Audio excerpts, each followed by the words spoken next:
Closed captioning for Lakeland Currents is supported by the Minnesota Department of Commerce, Telecommunications Access Minnesota, and Nisswa Tax Service. Nisswa Tax Service, tax preparation for businesses and individuals. Across from City Hall in Nisswa and online at nisswatax.com.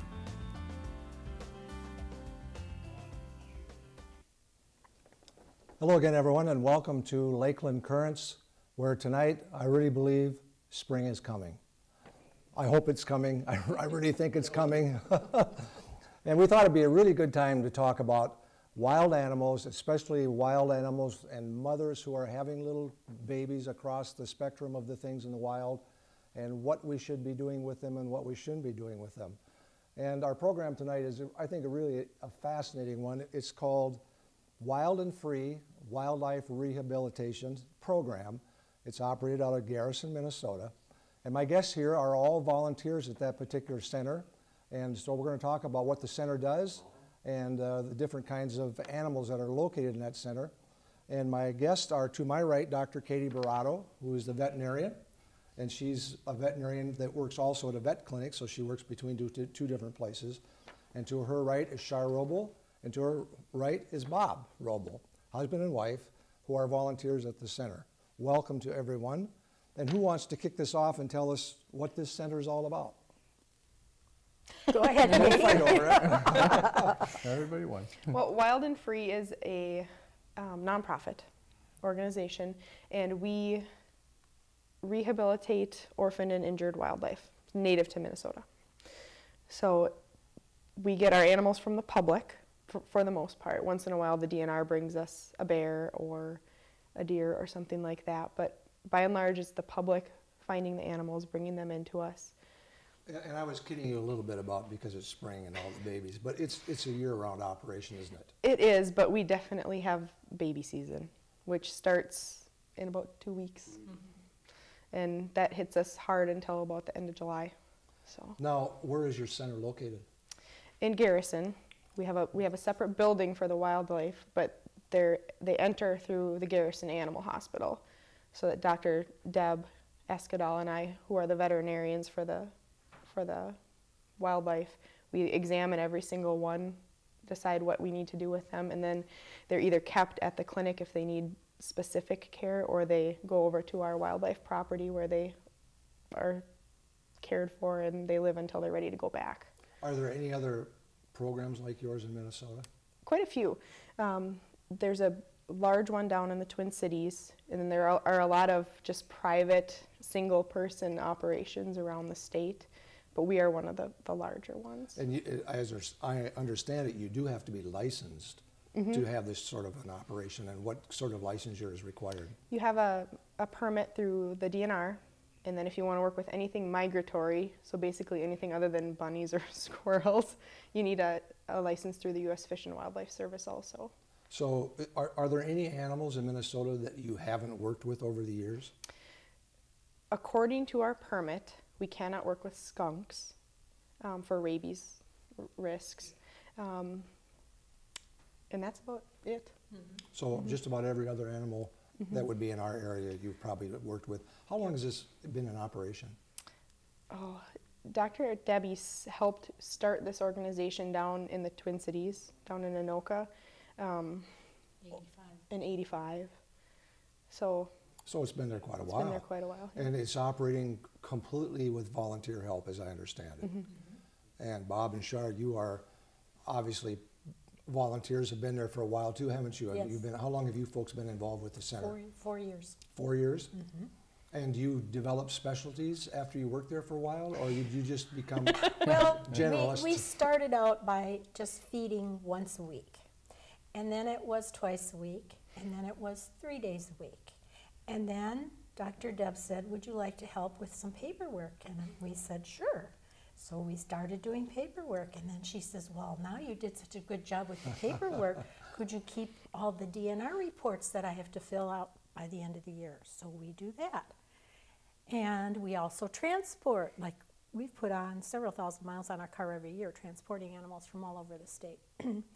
And then Bob decided, 2 years ago? Mm-hmm.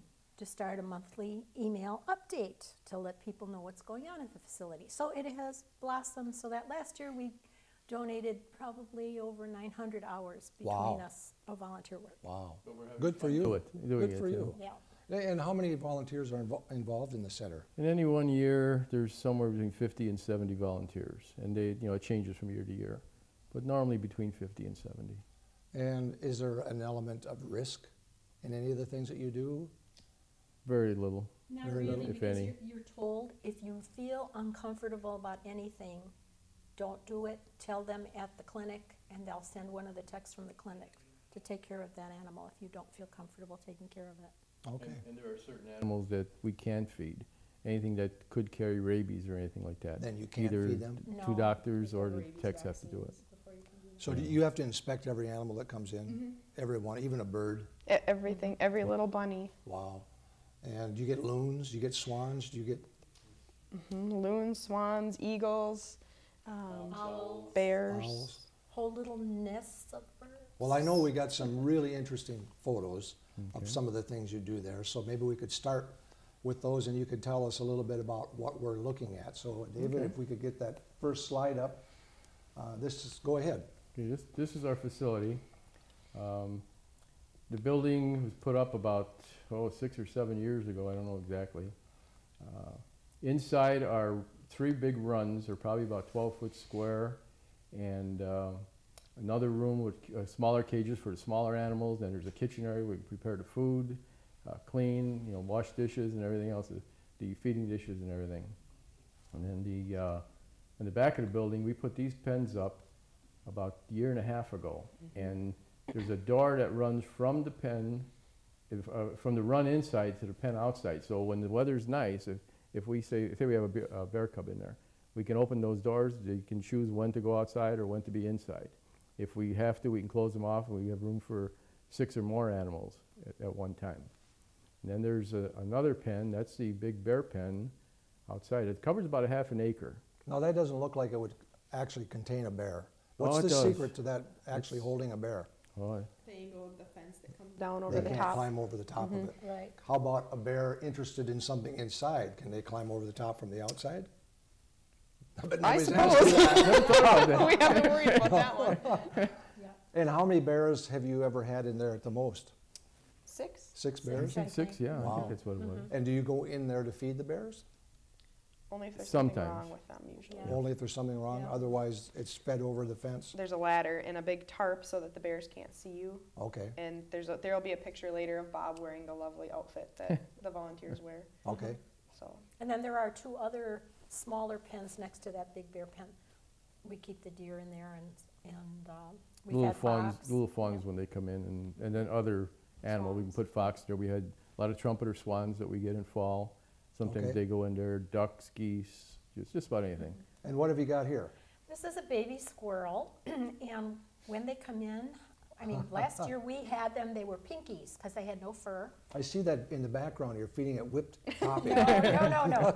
No. Every mammal has its own formula, and every animal that comes in has its own feeding sheet. So as a volunteer, you have to look at the top of the feeding sheet to see what you have to give them to eat. And so you give the squirrels their formula. Little bobcat has its own formula. So this is a baby bobcat? Yes.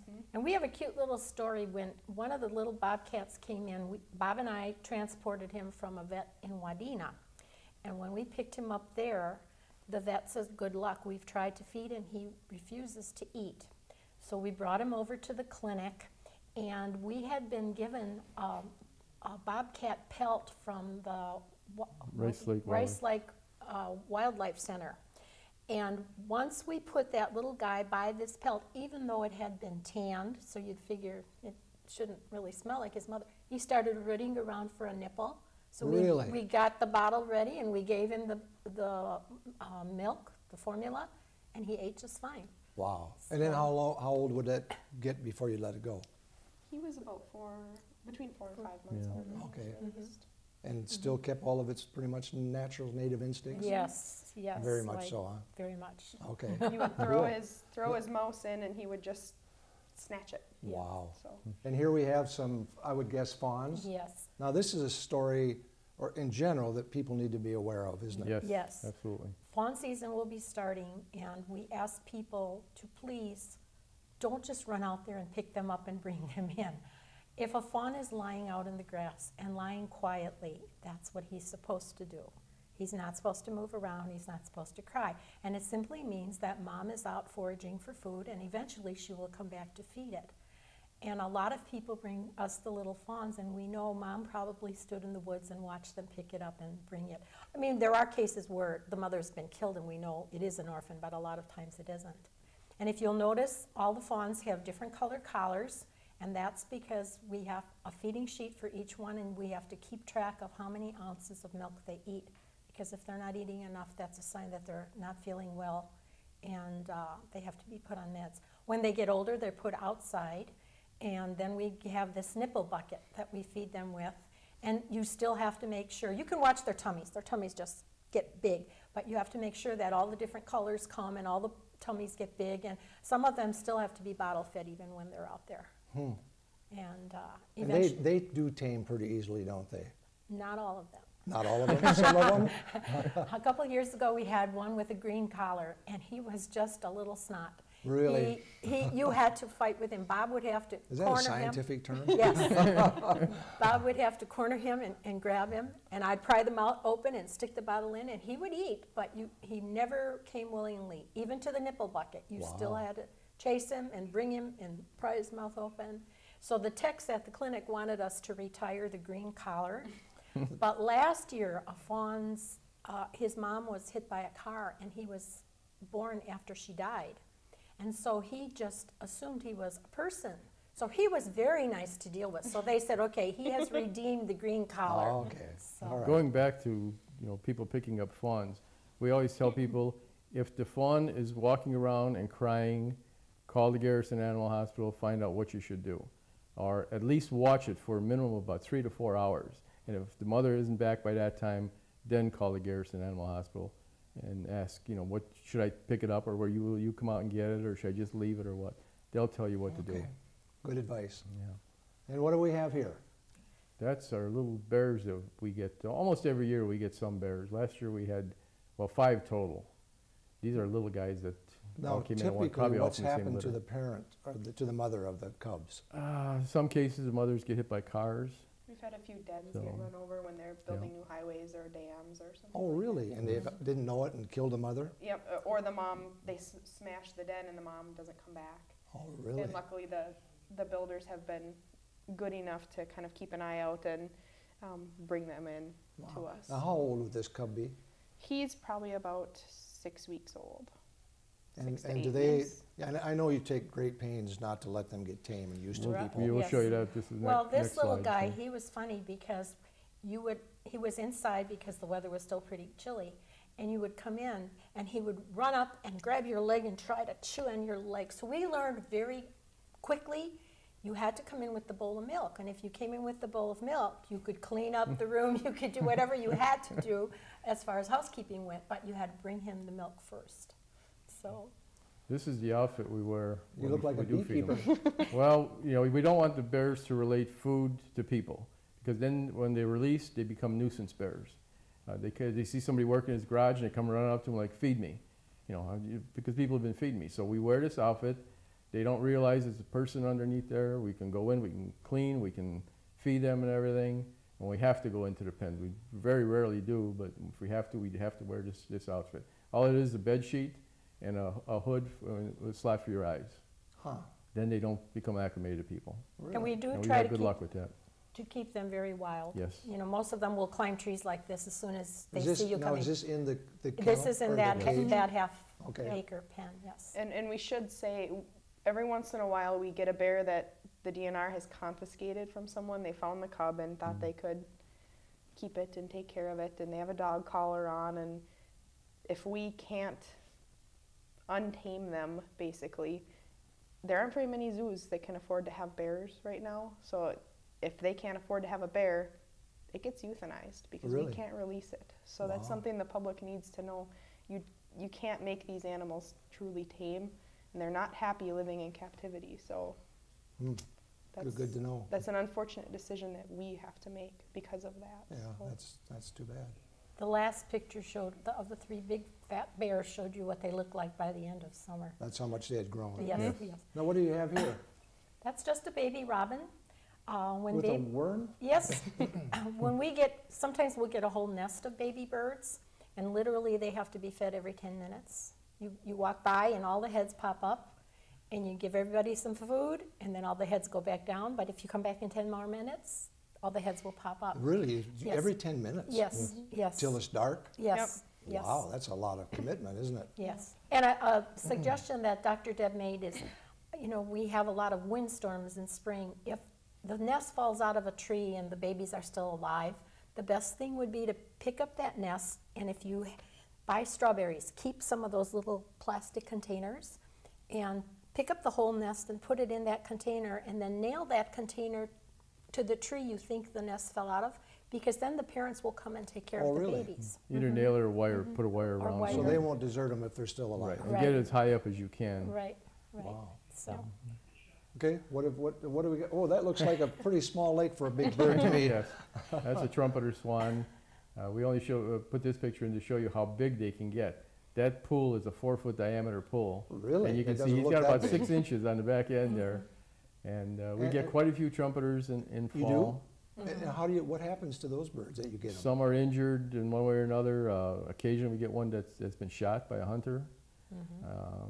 Just various things can happen. They can fly into a branch and break a wing, or So if you get one that's shot, what do you do, Katie? Well, we take x-rays, and if there's any broken bones, most of the time we can fix those.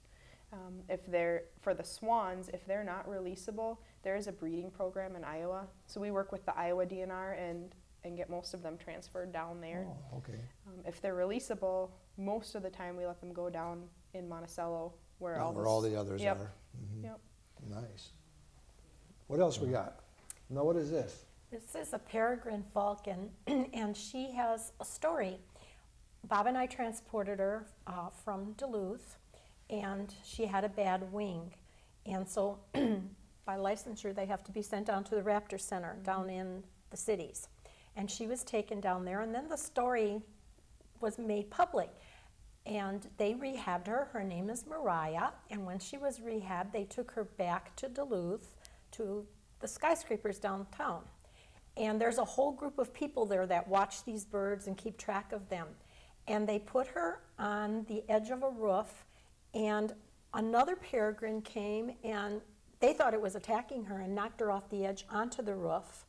And they were worried about what was going to happen, and then this bird flew away. And Mariah got back on the edge of the roof, and a little while later, this same bird came back and knocked her off again. Well, this time when she came back, she brought Mariah food because Mariah was her daughter. No kidding. And so Wow. Mariah made her rehab and joined her mom and lived happily ever after. Oh, that's quite a As far success as we know, story. she's still in Duluth. Yep. And Wow. So- the odd thing about peregrines is when they are going for food, they can reach 200 miles an hour. I've seen Yeah. that on Yeah. one of the wildlife channels. That's Yep. pretty cool. Yep. Mhm. Okay, what is this? Katie? That's a red-tailed hawk. We get quite a few red tails, and they're one of the highest number of hawks in Minnesota. They're one of the most common ones. You'll see them a lot of times sitting on power poles.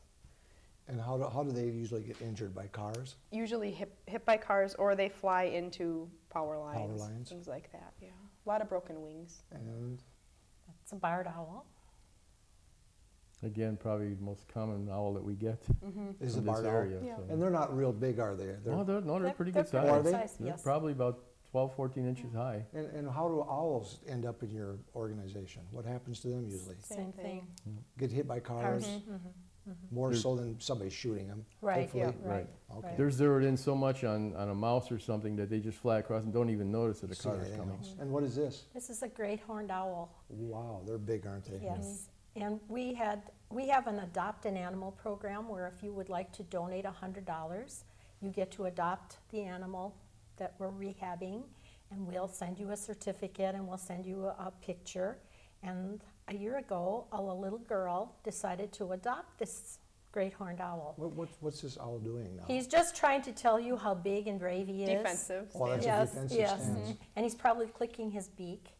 But this little girl sold 3 different kinds of cookies, I think, and she donated almost $200. I mean, she gave us the $100, and then she sold enough cookies to give almost another $100. And then when the owl was released, Is this she the was there release? to No, participate this in is it, a so different this is a one. different one. This is a different one. And that's the fun of being a volunteer, is when you have taken care of something and you can see it, like the birds. You see them fly off where they belong. And this is just a close-up of that same bird. They're beautiful birds. Just the odd thing is What's the when wingspan on one of those birds? I don't know. Probably what, 3.5, 4 feet? 3.5 to 4 feet. 3.5, 4 feet. Yeah. Wow. And that picture, this is just a loon being released. When you take care of a loon, you have to wear goggles because loons like to pick your eyes. So that one's got his face covered? Nope. No, is that- No, he's getting ready to release. He's so. getting Okay. released. Oh, you have to yeah. wear goggles yourself so that Because they they don't. they'll peck they- at your they- face? Yes. Yeah, it's a defensive move. Yep. yeah. Sure. And when we take care of loons, we always put a pillow in because their legs are so far back that it's uncomfortable for them. So we put the pillow in a plastic bag and make it more comfortable. And then you just keep filling the bowl in front of them full of minnows, and they just keep eating the minnows. And how many loons would you get in a typical A year? typical year, 5 to 10. A Really? few years ago, we had, I think, around 30 from, they came and landed on the sewer ponds in Crosby because none of the lakes weren't open when they came up, and they all got really sick from, Oh, wow. from all the chemicals and the sewage and stuff. So Wow. most of them, unfortunately, didn't make it. Really? But Have they done something to keep them from coming into that area then, or I think no? they put netting or something they? over the sewage Yeah. ponds. Most I'm of not those sure, but that came in, because there were a whole bunch of loons and 3 grebes, and they either think had one liver or loon- kidney failure. One loon made it, I think, if I remember right. Yeah. I think all Wow. 3 grebes and all the rest Now, I died. know that loons coming back are being watched very carefully because they're coming from some of those the oil areas. spill. Yes. Yeah, what are they looking for? Do you have any idea, Katie, what they're testing them for? Most of them that make it back up will be okay on the outside. I mean, they won't have oil damage on their feathers or anything because they wouldn't be able to fly if they did. What we look for is if they're really thin or not doing well. If they come in, we would be running blood tests for liver and kidney problems. So if somebody in the area is seeing a loon on their lakes behaving oddly, what should they do? They can give us a call, and we can kind of tell them if they should be worried or not. Problem with loons is they're so feisty. By the time you can catch them, they're usually pretty sick. Oh, really? So that's the problem. If you try and catch a loon, I mean, you can spend all day in a boat out there waiting for them to pop up in the right spot. And so by the time you catch them and they're pretty sick, it's almost too late. Yeah. Wow. What else have we got here? I know you got a couple more. Yeah, This two is more. an This eagle? is an eagle that was rehabbed and was able to be released. And the next picture shows him actually up in the air. Wow. You throw him up in the air to give him a little loft, and he just took off and just kept on going. And like Charlene said, that's what's so gratifying when you work with an animal and you get to participate in the release. It makes you feel so good that you did something right. And how many eagles do you get in a typical year?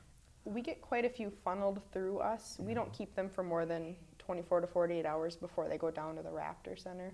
I think last year we had 19 that went down to Oh, the did Raptor you Center. really? That went down to the Raptor Center. Wow. We probably a few more. euthanized So quite a few more, unfortunately, Oh, really? that aren't releasable. They're just not well enough to be getting fixed back? Injuries that we can't fix, really bad lead poisoning, and Are you again, still seeing a lot of lead poisoning in eagles? You are. What, eagles and loons. what are the eagles eating? Where are they getting their lead from? The fish.